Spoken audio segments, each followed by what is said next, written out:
Minha gente, essa aí é a introdução a Jesus, Alegria dos Homens, de Johann Sebastian Bach.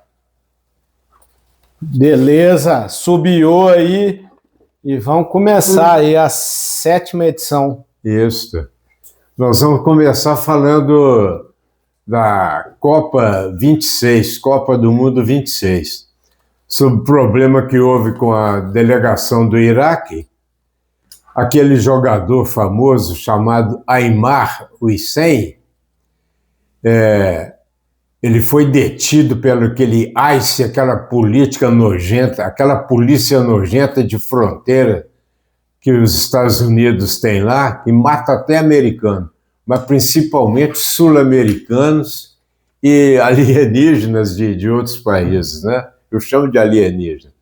Então, ele foi detido, ficou 7 horas depondo perante essa polícia até ser liberado. E o fotógrafo também lá, não é? O fotógrafo. Isso foi em Chicago, né? E os que eu estou falando foi em Chicago. Então tem um fotógrafo também chamado Tamal Saladi, ele foi impedido de entrar, de participar de serviços lá de informação.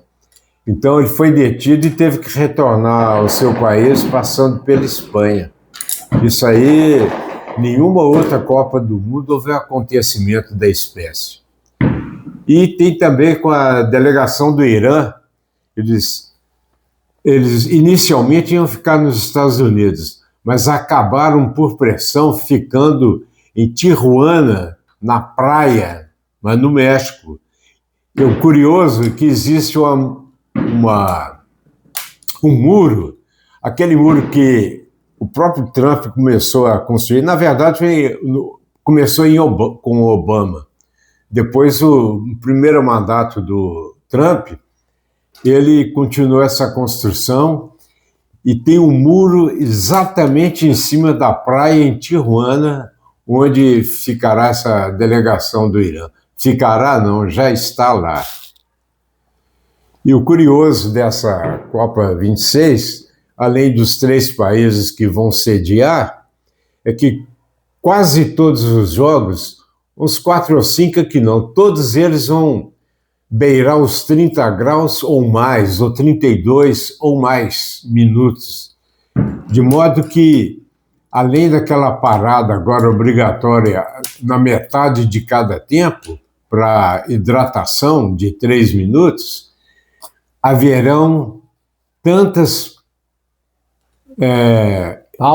pausas para hidratação, quantas forem necessárias, porque a temperatura lá vai desidratar muita gente, pode até a gente ter jogador desfalecido lá. Então a novidade nessa Copa, essa previsão de um monte de... toda hora que for necessário, de modo que um jogo não vai demorar assim, só 45 minutos em cada tempo, não, pode demorar até horas. Beleza. Isso é interessante. Então, sobre essa Copa 26, era o que eu queria falar. Agora, então, nós vamos partir para o Papa Leão XIV, que está bombando lá na Espanha, inclusive com aquele gesto Six Seven, que a juventude está bombando nesse mundo aí. Você viu o lado alegre do Papa? Sul-americano, porque ele é americano de origem, mas ele se adaptou muito à nossa civilização latino-americana. Onde que ele estava, que ele começou? Ele está fazendo um giro pela Espanha e vai ficar lá, tipo assim, uma semana mais ou menos. E ele vai percorrer algumas cidades da Espanha e vai terminar, inclusive as Ilhas Canárias, mas ele vai terminar em Barcelona, onde tem uma catedral cuja construção começou em 1883, com aquele famoso Antônio Gaudí, que morreu com 73 anos, atropelado por um bonde, e foi enterrado na própria igreja que ele começou a construir. A igreja tem mais de 100 anos que começou a ser construída. O Papa vai celebrar o centenário da morte dele, inaugurando uma torre em homenagem a Jesus Cristo, com 172,5 metros de altitude, e tornar-se-á, com essa torre, a mais alta do mundo, o templo mais alto do mundo. Qual que é o segundo maior? O segundo maior... É aquele da Alemanha, né? Acho que com 160. sim, eu sei que existe. Você tinha anotado aí. Eu não guardei essa informação, não. Beleza. Eu acho que sobre essa igreja é só isso, né? E o Papa, ele teve na América Latina, né? Qual país que era? Sim, no próprio Peru, né? Foi no próprio Peru, né? Foi no próprio Peru. Então, digamos que ele era o Papa Francisco lá, tipo o Papa Francisco, que é argentino, quando era cardeal, bispo, padre, ele percorria a pé as ruas lá de Buenos Aires, almoçava e jantava assim com os paroquianos, por mais simples que seja. E esse Papa fazia o mesmo lá no Peru, é muito popular lá. E no Peru, como é que é? Você tem uma anotação aí sobre o Peru, sobre o que é? Sobre o Peru, a gente tem que falar agora sobre as eleições que estão programadas para hoje, que estão concorrendo a Keiko Fujimori e Roberto Sánchez. Essa Keiko Fujimori foi filha daquele ditador Alberto Fujimori, que entrou lá por eleições normais, mas se perpetuou no poder até ser derrubado. E eles têm cidadania nipo-peruana. Grande parte da população lá tem essa como antecedente etnias japonesas. Eu não estudei exatamente a profundidade dessa lá, não. Mas muita gente lá tem essa dupla cidadania. E essa Fujimori, ela é representante... Antes eu queria falar que o pai dela andou matando muita gente, tipo a quartelada que deram no Brasil aqui em 1964. Não tem nada a ver com revolução, é golpe de Estado mesmo. Então ele entrou por vias diretas e se permaneceu no poder. O curioso lá do Peru é que nos últimos 10 anos teve 8 presidentes, ninguém para lá no poder. O Congresso peruano tem um poder muito maior do que o Congresso dos países do mundo e até basicamente dos sul-americanos. O Congresso lá tem um poder tremendo.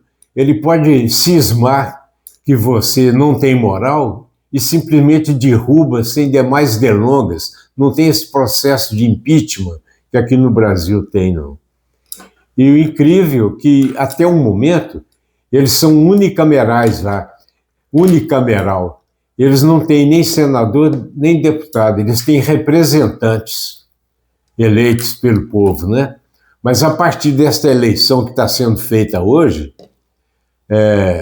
vai ter sim a Câmara de Deputados e vai ter o Senado também. Essa eleição vai decidir.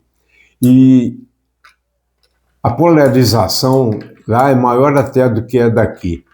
O representante da esquerda, um Sánchez, ele quer fazer reformas institucionais, ele é contra a privatização, uma série de coisas assim que a outra candidata defende. E digamos que ele seria como é que chama aquele da Argentina lá? O atual presidente, né? o atual presidente lá. Então, eles têm a mesma política, o mesmo sonho de converter tudo como vassalo americano. República popular, não. Republiqueta, quintal dos Estados Unidos. Pode juntar a fome aí com a vontade de comer. Os dois são farinha do mesmo saco. E como é que foi essa independência aí da Argentina? Estava falando do Milei, né, na Argentina. Falando do Milei. Então, o Milei derrubou diversas sequências lá de presidentes da esquerda e converteu a Argentina. Em números econômicos, a Argentina vai muito bem, mas o povo vai bem mal. Mais de 55% lá já está na linha da miséria e virou morador de rua. Ele praticamente acabou com a previdência pública lá. A mesma coisa está querendo essa Fujimori fazer lá no Peru. Eu acho que, por hoje... E a história da independência aí do Peru? Você chegou a anotar aí as datas, os nomes? Olha que interessante. O presidente que foi eleito agora lá no Peru, ele vai tomar posse no dia 28 de julho, já agora, mês que vem, e vai governar até 2031. E dia 28 de julho, também eu comemoro, a minha família comemora o aniversário da minha primogênita, a Priscila.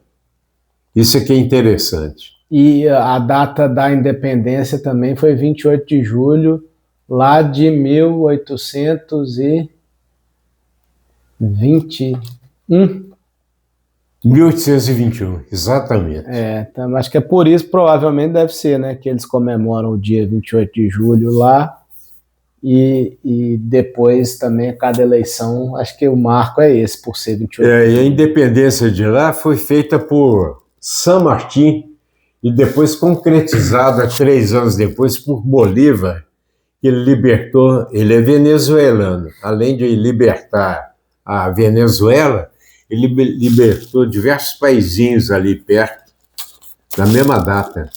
Mas 3 anos depois é que foi, em 1821, foi o San Martín. E em 1824, 3 anos depois, é que foi concretizado de fato a independência. Beleza. E antes, como esse é o último antes da Copa, quem que você acha aí que vai ganhar a Copa do Mundo? Eu gostaria que fosse o Brasil, mas ainda está muito incipiente para a gente fazer cálculos. Mas me parece que a Dinamarca... O quê? Que está cotada para ser vitoriosa. O pessoal está falando que talvez seja a Espanha, a Alemanha, Holanda. Eu não sou muito versado em futebol, não. Meu filho aí que me auxilia nisso aqui, mas vamos ver aí no desenrolar da Copa aí. Mas por enquanto, eu não boto muita fé no Brasil, não. Veja, ontem foi um meros 2-1, né? Difícil de ganhar da superpoderosa seleção do Egito, né? É isso aí. Até mais, gente.